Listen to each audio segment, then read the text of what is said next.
All right, hello again. This is Jeff Scott with the second in a series of 14 presentations I'm going to be making that are based off of the Microsoft SDL or Security Development Lifecycle. This second presentation is on secure implementation principles. We had previously gone over our first one, which was secure design principles. Like the secure design principles, this is another level 100 or introductory type of lecture.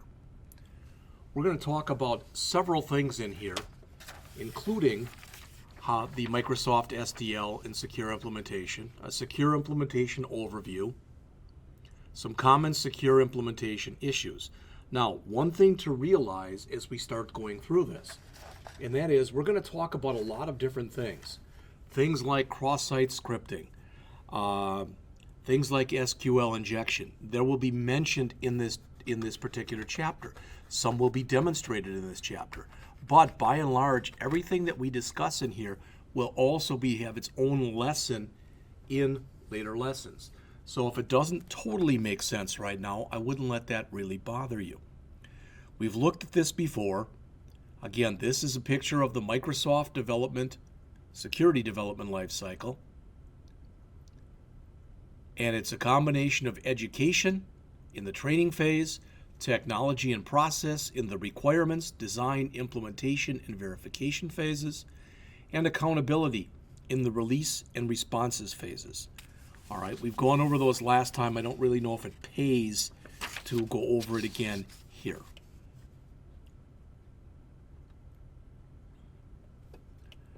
All right, so as we come in and we start talking about secure implementation, notice what the author says here. All right, the author says that there are basically two types of security implementation issues. One is input validation, and the other is, for lack of better words, everything else. Now, the best approach that you can make to input validation is to take a completely defensive approach. Assume all input contains malicious data. In other words, assume all input is evil, as the author says here, until proven otherwise. Any data that crosses a trust boundary and is used within an application you're developing should be validated. For example, data from users that maybe they input via a form. Data from other systems. Remember, an attack can occur from a human or from a computer adversary. A good way to determine trust boundaries is through a technique used at Microsoft that's called threat modeling. We've talked a little bit about it in a previous lecture, and we're going to have a more in-depth lecture on that in the future. Remember, the threat modeling lets you decompose your app into separate components and then let you analyze the trust boundaries between these components and the data that flows between them. All right. When you perform input validation, you must validate against all the stuff that's in here. In other words, don't look for specific attack data. And that's, if you say I'm only going to, if you're only going to look for specific data, that's called blacklisting. The problem with blacklisting is you might be able to identify all the bad things that could possibly come in as input. But tomorrow that threat landscape may change, and there may be something you didn't even consider. Rather, what you should use is what's referred to as a whitelisted approach. That compares input data against expected data formats and looks at things like format, length, type, and range. Any data that does not match the expected data patterns is considered to be malicious and therefore is rejected by the application. All right.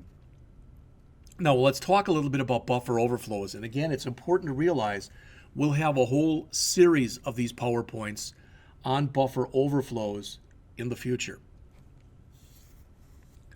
Buffer overflows are one of the best and most widely recognized examples of secure implementation issues. For lack of better words, in a nutshell, buffer overflow is the old proverbial trying to stuff 10 pounds worth into a 5-pound bag.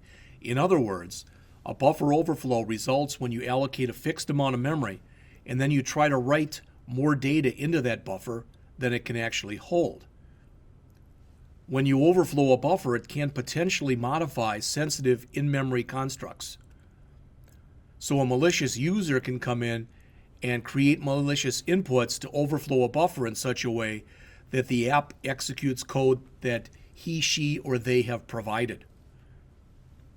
Buffer overflows are a big problem, especially in what are referred to as non-managed languages like C and C++. They're less of a problem in managed languages such as Java and the .NET languages. But you can't assume that just because you're using a managed language, you're immune from buffer overflow attacks. The runtime environment itself, in other words, the Java runtime environment, the JRE, or the .NET runtime, the CLR, the Common Language Runtime, they're written in native code. In other words, by and large, they're typically written in C or C++. So they may contain a buffer overflow that could be exploited. It doesn't occur often, but it's something of which you should be aware. More problematic are buffer overflows in unsafe managed code. So in other words, you can have code that you create in a managed language that you, for different reasons, performance reasons maybe, you flag that code as being unmanaged. Or you can call native code through interoperability services. You can use .NET code that's wrapped in unsafe blocks. All of these things are basically susceptible to buffer overflow attacks. Buffer overflows can also occur on application stacks and on heaps. The code that's going to be shown here contains a buffer overflow on an application stack. It obtains 128 characters worth of memory but does not check the length of the character string before writing that to memory. On many computer architectures, this buffer of memory will be allocated on the stack. So when you come in and you copy the string, the computer uses the address following the function arguments. And it would be possible, by you overflowing it like this, that it could now be data that's supplied by a malicious user. The user merely writes the data to the address to point to the rest of their own malicious input, meaning that that's what should actually execute right now. So, in other words, the malicious user now has complete control of the app, which of course would not be a good thing.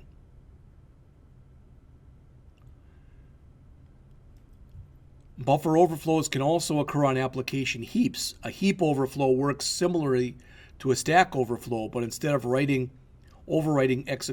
execution flow control data on the stack, it uses what's called a heap structure. Heap overflows will be discussed later on in a different presentation. Okay? All right. So, if you use the end functions, they're safe, right? So, in other words, what Microsoft has done is they have deemed a lot of different C routines, such as C has a routine called strcpy, which stands for string copy. And that has been deemed by Microsoft as being unsafe. So it can't be used in Microsoft code. Instead, they want you to use strncpy. And that has been deemed more safe. The N that you see here is the number of characters that you're supposed to allow to be copied to the buffer. And if you go beyond that, the system should not accept it. So a lot of people figure that since you've got these, well, that'll be fine. That'll handle everything for us, right? Not necessarily. That's the problem. Whoop. Sorry. Well, it's not letting me back to the presentation here. That's interesting.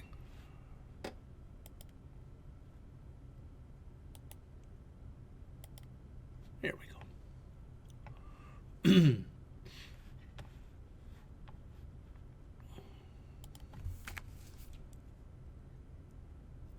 So in the example that you see right here, This illustrates a common mistake that's made using C and C++ end functions. All right, the variable that you see in here, this variable that's called PSZSRC, it's a pointer to a character defined elsewhere. It allocates a buffer of size 4. However, string copy copies at most 50 bytes into this, which can again result in a buffer overflow. In this second example, string copy does not null terminate the destination buffer. And since it does not, it can cause unexpected application behavior and also cause a subsequent buffer overflow condition if the buffer is copied into another buffer without restricting the size of the copy operation. So although the C and C++ functions with the n on them, n for number of basically bytes that you're going to allow to be copied, they're useful in restricting the size of the data being operated on. Extra care from developers still must be taken to make sure that buffer overflow attacks do not occur. So they're less likely to occur, but that you haven't totally mitigated the chance of them occurring. So how do you try to remedy buffer overflows? Well, here's some of the ways that are suggested. First, you reduce the attack surface. By reducing the attack surface, you can help prevent buffer overflow attacks by reducing the possible application vectors that can be exploited by a malicious user. You search for risky functions and determine the data origin. You review the application code for weaknesses. Code review is not limited to buffer overflows only. Of course, it's useful for identifying other types of secure implementation issues. You use better libraries and classes. Microsoft has created what they consider to be better C libraries, for example. GS, NS, and heap checking. Current Microsoft compilers provide protection and features such as heap checking that can help detect certain buffer overflows at runtime. Prefast and SAL. They're code scanning tools and source code marking techniques. All right, and SAL is source code annotation language. Higher versions or later versions of Visual Studio can use these to help detect vulnerabilities through static code analysis. And finally, there's fuzz testing. Fuzz tests can run in an automated fashion, and they can find vulnerabilities with little engineering effort because they're automated tools.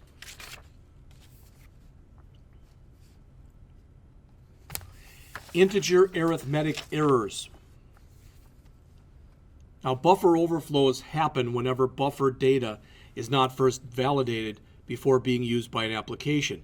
In a similar way, if developers are not careful when performing integer arithmetic, you can have integer arithmetic errors, which can lead to vulnerabilities like integer overflows and underflows, signed versus unsigned errors, and truncation problems.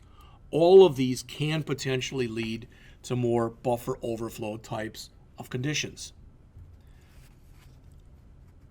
Here's an example. The code on the slide is a C language function called example. An example takes two arguments.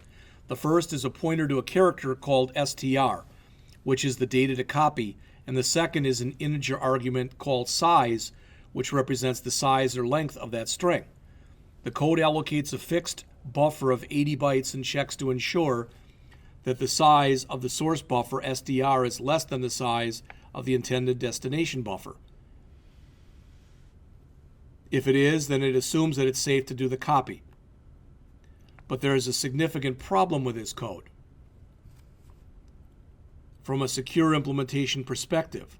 The problem is the code incorrectly assumes that the size argument will never have a negative value in it. And what if it does?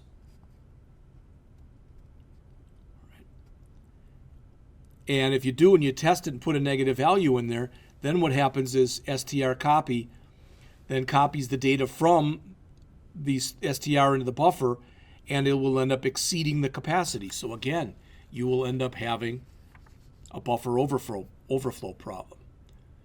So how do you remedy this? First, you can closely examine any calculation manually to see if you think there'd be any kind of problem.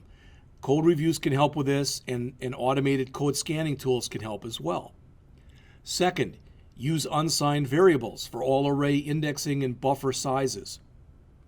Finally, code compilers can provide indication of possible integer arithmetic errors. Chemicalization errors. Data can be represented in many different forms but still hold the same meaning. In other words, you can take a typical word like, I don't know, like dog, and you can represent it in French, in English, in Japanese, etc. And it all means the same thing, but it's in different languages. In application security, a chemicalization error occurs when a security check is done on data represented in one form and then used by an application in another form. Malicious users can use these type of issues in code to bypass weak security checks, and we're going to see an example of this here. On Windows file systems, these four names can conceivably all refer to the same file. The first one, secretfile.txt, is the name of the file that is being protected. Then notice we've got secretfile.txt dot. So notice the trailing dot. The Microsoft Win32 file system determines that a trailing dot should not be there and removes it. Then we've got secret_1.txt. This form is used by the FAT or the file allocation table systems. Finally, we've got secretfile.txt : $data. And this is used by the NTFS system. And it supports a feature called file streams to store extra data about a file, such as custom properties. Here's some sample code that reads a file name from the user and grants access to the file only if the name is not secretfile.txt. But what if the user specifies one of the other three that we have in here? The only way that you can really avoid this type of secure implementation issue is to understand what the final form of the data will be and make sure that you're using that form when you do your check. Another tip, avoid making security decisions based on names altogether. Let the operating system do the work for you. Finally, if you need to make name-based security decisions, use regular expressions. And we'll talk about regular expressions later on in these lectures. All right, cross-site scripting, XSS issues. Cross-site scripting is one of the most recurrent issues in web apps. According to OWASP, XSS or cross-site scripting vulnerabilities are the #1 web vulnerability today. Although simple to comprehend, it can be difficult for developers to prevent because of the multiple contexts in which information can be displayed in a web app. Cross-site scripting vulnerabilities lead to a compromise of the client using the application, with using things such as theft of cookies and temporary web content modification. A web app can contain a cross-site scripting vulnerability if it reads input into the app and does not validate the input before echoing it out as part of the response. We're going to look at an example here of a cross-site scripting vulnerability to steal the cookie of another user using a vulnerable web app. So here, the vulnerable web app takes input that is not validated and is echoed back in HTML response data. This data can potentially be controlled by a malicious user. In this case, the attack can be carried out by modifying the GET requests that you see in the parameters of the URL, so the link can be provided that exploits the vulnerability, for example, by email. All you have to do is click on that. So the victim in this case does click on it and unknowingly sends her cookie to the attacker.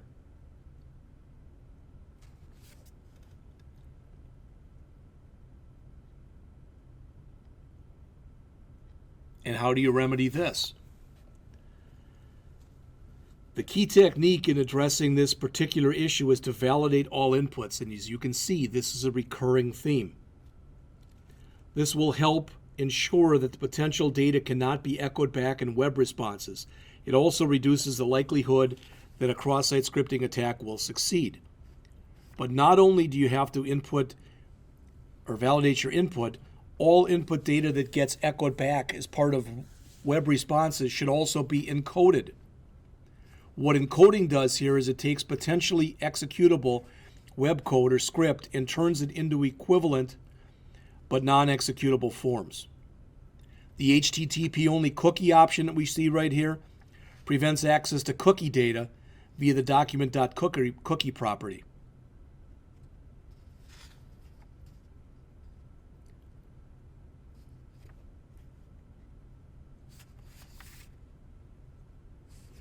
Some issues with cross-site scripting. SQL injection is going to be another way or another common vulnerability, very similar in some ways to cross-site scripting. It often plagues web-based apps. SQL injection attacks are possible whenever input from an untrusted source is not validated and is inserted into strings and passed to the database engine.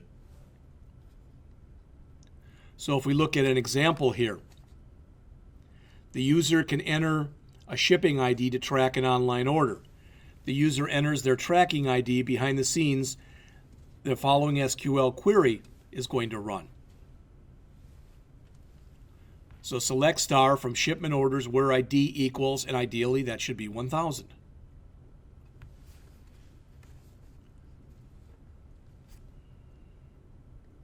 Let's look at a couple bad scenarios.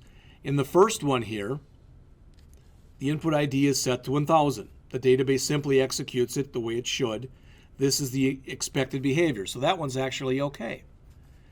But now look at this second example. The ID is specified as 1000 as before, but some other data is also included.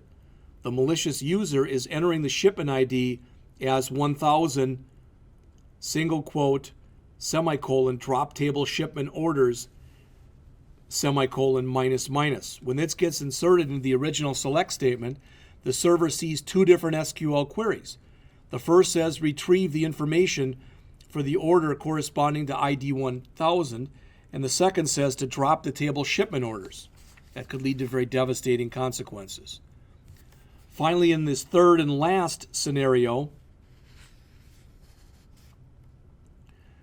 the database server again sees two different SQL queries to execute. The first again is to retrieve the information for the order corresponding to ID 100, and the second executes a command shell stored procedure. It can have it execute any command that the malicious user provides, and this can be even more, worse. Notice that these here all end with minus minus, and those are comment characters. That indicates to the database engine that anything after the double dashes or double hyphens should be considered a comment and not executed. All right, so how do you remedy this? As with everything we've talked about earlier, all inputs should be validated for type, for length, for format, and for range. Use parameterized queries. In a parameterized query, input data is specifically labeled as a parameter, which indicates to the executing database server that the input should be treated strictly as data and not as an executable statement. Developers should also consider allowing access to stored procedures and not directly into tables those procedures operate on. This again limits the level of access that a malicious user can have. Next, we look at cryptographic weaknesses. Often apps need to store sensitive information. Cryptography is the process and the study of hiding secrets. Using cryptography correctly can be difficult, and when using it incorrectly, can be devastating. Some common mistakes. Number one, storing secrets inside an application. As it says, the app cannot defend itself, and therefore, secrets inside are impossible to defend. Number two, creating your own custom cryptographic algorithms. The standard cryptographic algorithms have been around for years and have been well tested and should be used whenever possible. So how do you remedy this? The Microsoft SDL requires that any app storing secrets must use the Microsoft Data Protection API, or DPAPI. The Data Protection API provides easy access to platform-provided cryptographic services. Please beware of the fact that not all cryptographic standards are safe. Even if the algorithm has been approved as a standard, this does not necessarily mean that the algorithm is safe for use. The Microsoft SDL provides guidelines as to the cryptographic algorithms that are no longer considered safe. You can see some that are banned here and some that are considered to be safe. So that's it pretty much for this one.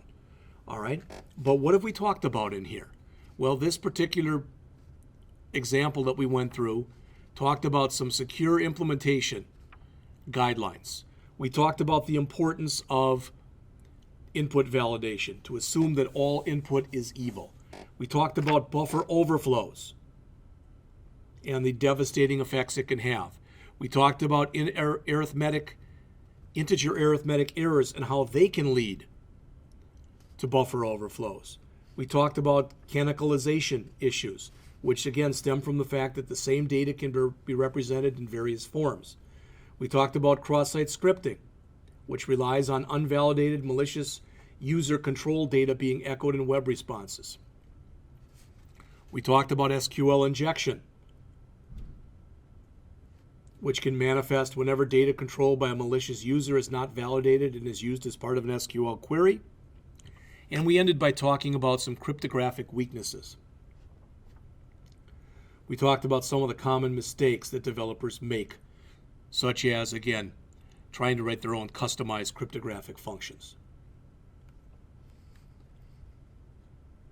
All right, we've talked about this already. Notice that this is another book that I have that's called Writing Secure Code, which is an excellent book. All right, and there's other things that you can do as well. All right, notice there's a Writing Secure Code. There's one for Vista. We've already mentioned that the security site and the blogs.